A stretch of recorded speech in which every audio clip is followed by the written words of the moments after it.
जी, आपने ऑनर्स के तौर पर भी इतिहास विषय लिया है और आपका ऑप्शनल विषय भी हिस्ट्री है, इतिहास ही है। अच्छी बात है, विषय अच्छी पकड़ आपकी होगी। करेंगे, बताने का प्रयास करेंगे।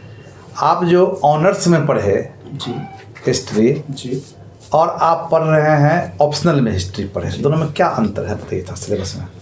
सर ऑप्शनल में जो क्वेश्चन पूछे जाते हैं उसका सर व्यवहारिक मतलब निकालना होता है, वर्णनात्मक प्रश्न देना होता है, जबकि एकेडमी में पढ़ते हैं तो उसके बारे में विशेष नॉलेज होता है, ज़्यादा उसमें डीपली नहीं पूछा जाता है सर। जबकि यहाँ पे उसका व्यवहारिक ज्ञान भी पूछा जाता है, उसका मतलब इसमें उसका व्यवहारिक यूज कैसे कर सकते हैं, विश्लेषणात्मक कैसे आप उसको बना सकते हैं, ये अंतर होता है इसमें सर। ये अंतर होता है मेरे ख्याल से। अच्छा, आप तो एंशिएंट, मेडिएवल, मॉडर्न, वर्ल्ड सब पढ़े होंगे थोड़ा बहुत। जी सर, पढ़े हैं ना। जी जी जी।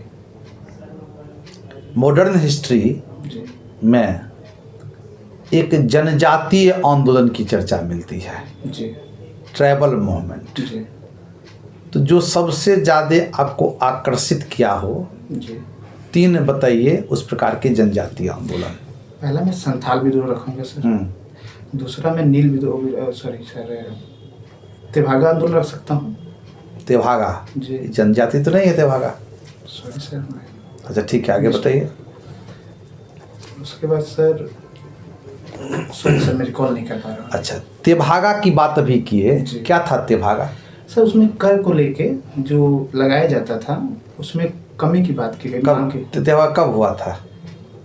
सॉरी सर, डेट मुझे रिकॉल नहीं हो पा रहा। अच्छा, क्या होता था बताइए इसमें तेभागा में? उसमें कर का जो दर था उसको मतलब कम करने की मांग की जा रही थी। तेभागा में जी, हम तो समझ जमींदारी प्रथा से संबंधित है ये। सॉरी सर मैं रिकॉल नहीं कर रहा। तेभागा कि पहले होता था 50% दीजिए आप जमींदार को, 50 दीजिए जो खेती कर रहा है। जी और तेभागा में कहा गया नहीं, 2/3 मिले खेती करने वालों को, जी, 1/3 जमींदार के पास। हम तो इसे जानते हैं। सॉरी सर मेरी गलती हो सकती है। अच्छा, संथाल विद्रोह की बात की आप। जी सर, कौन कौन नेता थे संथाल के? सिद्धू, कान्हू, चांद और भैरव, ये नेता थे। जी। क्या मांगे थी इनकी?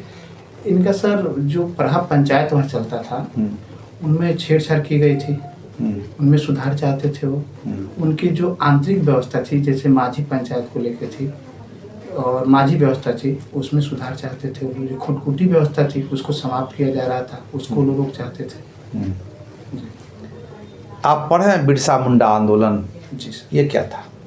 सर ये भी जनजातीय विद्रोह था। इसमें सर जो मुख्य नेता थे बिरसा मुंडा जी थे, इन्होंने अपने जो जाति मतलब इनके बिरादरी के लोग थे उनमें इन्होंने अंग्रेजों के खिलाफ के साथ साथ अपना भी जाति में आंतरिक शुद्धिकरण का आंदोलन था। उनमें जो जो कुरीतियाँ थी मतलब बिरसा मुंडा में उनकी जाति के लोगों में सर जो उनमें सुधार का उन्होंने चलाया था आंदोलन। खास तौर से उसके बाद उन्होंने अंग्रेजों के खिलाफ जो मूवमेंट था उसमें भी उन्होंने। अच्छा कोई बात नहीं, चलिए मुकेश जी ये बताइए आप हमें कि महात्मा गांधी और इन जनजातियों के बीच क्या एक रिलेशन बना? नहीं, कहाँ से पूछें इतिहास में, आपसे बताइए। सर नेशनल मूवमेंट थोड़ा ज़्यादा पसंद है हमको सर। नेशनल मूवमेंट, अच्छा हम तो वही थे उसी में। हाँ सर, थोड़ा रिकॉल नहीं कर पा रहे थे। अच्छा अच्छा अच्छा, तो राष्ट्रीय आंदोलन की शुरुआत कब से होती है? सर राष्ट्रीय आंदोलन की शुरुआत मतलब कि आप संगठित तौर पे कांग्रेस की स्थापना के बाद से मान सकते हैं, और उससे पहले भी मतलब 1857 से शुरू हो चुकी थी, लेकिन संगठित रूप में जब कांग्रेस की स्थापना हुई उसके बाद से सर ज़्यादा संगठित रूप से शुरू हुआ सर। अच्छा ये बताइए मुकेश जी जी कि 1924 में HRA की स्थापना हुई थी जी, और वो 28 में HSRA हो गया जी। दोनों में क्या अंतर था? सर उसमें सामाजिक मुद्दे जो थे भगत सिंह के आने के बाद से उसमें सामाजिक मुद्दे को शामिल किया गया, इसलिए जो नाम में भी परिवर्तन हो गया उसका HR से कर दिया गया। HSRA का कोई एक घटना बताइए। HRA का कोई घटना जो बहुत फेमस हुआ।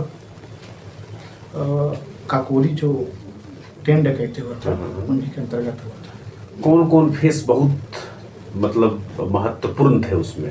उसमें राम प्रसाद बिस्मिल थे, आपके चंद्रशेखर आजाद जी थे और राजेंद्र लहरी जी थे। सर मुझे ध्यान में आ रहा है।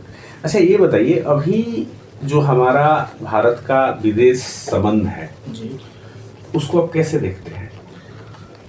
अभी सर विदेश संबंध प्रगति तो हुई है पहले की अपेक्षा में, लेकिन कुछ पड़ोसी देशों के साथ हमारे रिश्तों में कुछ खटास भी आई हुई है सर। उसमें बदलाव की थोड़ी ज़रूरत है। हालांकि पहले की तुलना में अब भारत की नीति में थोड़ा सा मतलब कह सकते सॉफ्ट नीति छोड़ के बदलाव आया है। अब भारत पहले बातचीत पे ज़्यादा ध्यान देता था, लेकिन अब भारत मतलब बातचीत से पहले अपनी समस्याओं को पहले उन पे मतलब जो जैसे है जो जैसे कर रहा है उसके पर मतलब बदले में कार्रवाई की भावना रख के तब बाद में उसमें बातचीत की भावना रख रहा है। मतलब पहले सॉफ्ट नीति अपनाता तो उसमें बदलाव आया है, रूप बदलाव आया है। आपका कहने का मतलब है कि हमने जो अपना एक स्टीम रखा हुआ था विदेश नीति में कि बुद्धा को फॉलो करेंगे जी, अब वो बुद्धा की धारा से हट गई है, युद्धा में आ गए हैं। युद्धा में आ गए हैं। मतलब थोड़ा बदलाव तो आया है सर। जैसे कि मेरे कहने से उदाहरण कुछ बताइए। जैसे पाकिस्तान का देख लेते हैं सर। पाकिस्तान में जैसे क्या है, क्यों हम पाकिस्तान क्यों हमसे उलझ रहा है? क्या हम लोगों के बीच में सीमा विवाद है सर, हमारे बीच उनके रिश्ते में सीमा विवाद है, आतंकवाद का मुद्दा है। और ऐसे मामले में जैसे पहले होती थी बातचीत किया जाता था, लेकिन भारत सरकार ने कहा है कि बातचीत पहले नहीं होगी, पहले आप जो मुख्य मुद्दा है उसको समाप्त करिए, उसके बाद हम बातचीत करेंगे। जैसे आतंकवाद का मुद्दा है तो आतंकवाद का समर्थन अब बंद करिए, उसके बाद हम बात करेंगे। अच्छा, आपने इतिहास पढ़ा है, एक धारा है देवबंद, जी नाम सुना है आपने? जी जी। क्या है ये देवबंद? ये सर मुस्लिम आंदोलन से संबंधित है। ये सर सैयद अहमद खान जी के द्वारा शुरू किया गया था। सर सैयद अहमद खान के द्वारा शुरू किया गया था? Are you sure? Sorry sir, मुझे लगता है सॉरी सर। ओके, ये जैसे देवबंद की धारा कैसे आपको मतलब आतंक को सपोर्ट करता है? कुछ है आपको इस पर? सॉरी सर, मेरी कॉल भी नहीं कर पा रहा। रिकॉल नहीं कर पा रहा है। अच्छा ये बताइए, हमारा अभी के समय में जो बांग्लादेश के साथ स्थिति चल रही है जी, इस पर आप क्या टिप्पणी करना चाहेंगे? अभी हालांकि हमारे रिश्तों में गर्माहट आए हुए है, खटास आया हुआ है सर। एक्चुअली में उनकी जो पूर्व प्रधानमंत्री है हमारे यहाँ शरण ली हुई है और उनके यहाँ उन पे आपराधिक मुकदमा चल रहा है। ऐसे में भारत के उनको सौंपने का दबाव से बढ़ा हुआ है। लेकिन भारत सरकार ने भी कहा है कि अभी ऐसे मामलों में हम जल्दीबाजी नहीं करेंगे। हालांकि उनके साथ हमारा जो मतलब हिंदुओं पे अटैक को लेके जो वहाँ के हिंदू है और अल्पसंख्यक है उन पे अटैक हो रहा है, इसके प्रति भारत सरकार ने भी उनसे कार्रवाई का अनुरोध किया है कि आप उन पे कार्रवाई करिए।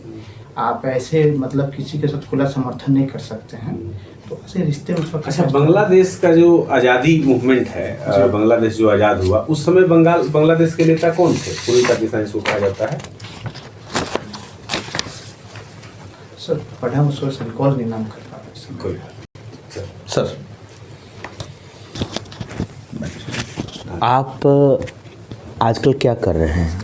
सर मैं निरंतर बीपीएससी की तैयारी कर रहा हूँ और साथ में एक पार्ट टाइम जॉब के रूप में मैं लाइब्रेरियन में सहायक का काम करता हूँ। जो बच्चे जहाँ पढ़ते हैं वहाँ पे मैं सहायक के रूप में काम कर रहा हूँ।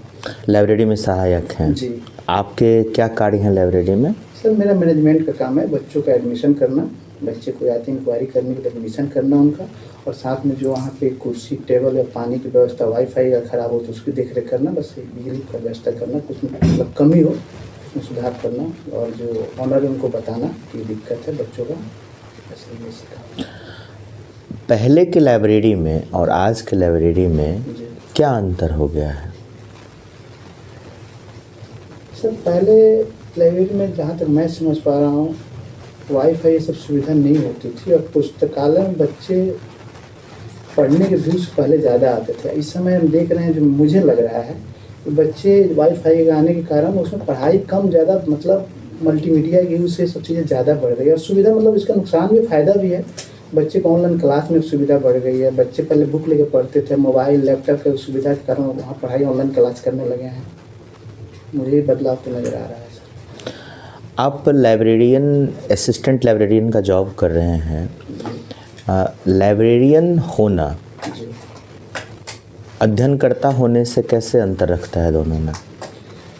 लाइब्रेरियन का सर कह सकते हैं कि मैनेजमेंट संभालते हैं। लाइब्रेरियन का मुख्य काम किताबों का धरोहर करना, किताबों की जांच करना, क्या कमी है, क्या पुस्तक इसमें अवेलेबल है या नहीं है, उसकी देख रेख करना, मैनेजमेंट सुधारना। और अध्ययन करता है काम है अध्ययन करना, जहाँ की किताबें पढ़ना है, उनका अपना अध्ययन ज्ञान का अर्जन करना है। मैं जहाँ तक मैं समझ आप बीपीएससी की तैयारी करते हैं, असिस्टेंट लाइब्रेरियन भी हैं। जी यह एकदम सच होगा कि लाइब्रेरी में बहुत सारी किताबें होंगी। सर माफ़ी चाहेंगे इंटरप्ट कर रहे हैं सर, वो स्टूडेंट की लाइब्रेरी जहाँ बच्चे पढ़ के तैयारी करते हैं सर, वहाँ पे वो वही मैं आपसे अंतर पूछ रहा था कि पहले के लाइब्रेरी में और आज के लाइब्रेरी में क्या अंतर हो गया है, और आप खुद उत्तर आप 2 मिनट बाद दिए। चलिए, आपने ऑनर्स किस सब्जेक्ट से किया है? हमने हिस्ट्री से किया है सर। हिस्ट्री से। सर ऑनर्स नहीं है, हम लखनऊ विश्वविद्यालय से पढ़े हुए हैं, वहाँ पे ऑनर्स ना हो। आप जनरल बीए किए हुए हैं? अच्छा, जनरल बीए में और ऑनर्स में क्या अंतर होता है? सर सॉरी सर, इस बार ज़्यादा डिटेल नहीं बता पाएंगे। नहीं बता पाएंगे। लखनऊ विश्वविद्यालय क्या केंद्रीय विश्वविद्यालय है? नहीं सर, राज्य स्तरीय विश्वविद्यालय है। लखनऊ विश्वविद्यालय की कब स्थापना हुई थी? 1920 में। 1920 में हुई थी। लखनऊ का नाम जो है जी। वह किसी विशेषण से जुड़ा हुआ है, वो विशेषण क्या होगा लखनऊ के साथ? सर सॉरी सर, इस बार नहीं जा रही है। आपकी हॉबी क्या है? मैं हल्की फुल्की कॉमेडी मूवी देखना पसंद करता हूँ, और शॉर्ट और स्टोरी होता है, लघु कहानी पढ़ना पसंद करता आपको कॉमेडी फिल्म देखना पसंद है? अच्छा, कुछ कॉमेडियन का नाम बताइए। हूँ। जॉनी लीवर जी हैं, जॉनी लीवर असरानी जी हैं, जी। असरानी जी हैं या थे? मतलब नहीं याद। अच्छा, और कोई कॉमेडियन आपको भी नहीं याद आ रहा? राजपाल यादव जी हैं, कपिल शर्मा हैं, आपके महमूद जी हैं पुराने में, कादर खान जी हैं। कॉमेडी में कौन से भाव का ज़्यादा उपयोग होता है कॉमेडियन के द्वारा? उस भाव का क्या नाम है? सॉरी सर, इस बार ज़्यादा आइडिया।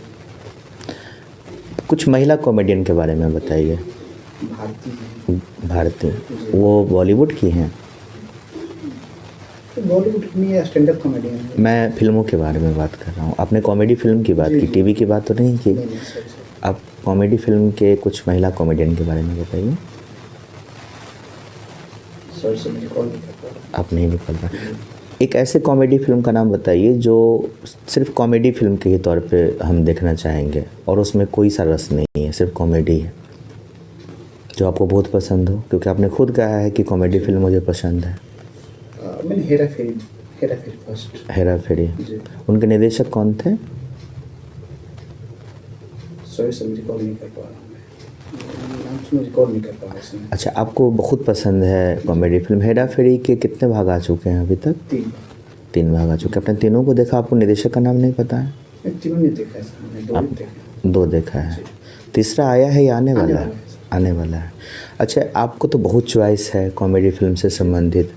हेरा फेरी 3 को लेकर के एक विवाद चला था, जी। इंडियन एक्सप्रेस में भी ये विवाद निकला था। क्या था हेरा फेरी 3 से जुड़ा हुआ विवाद? सॉरी सर, मैं नहीं कर पाया। Thank you. ठीक।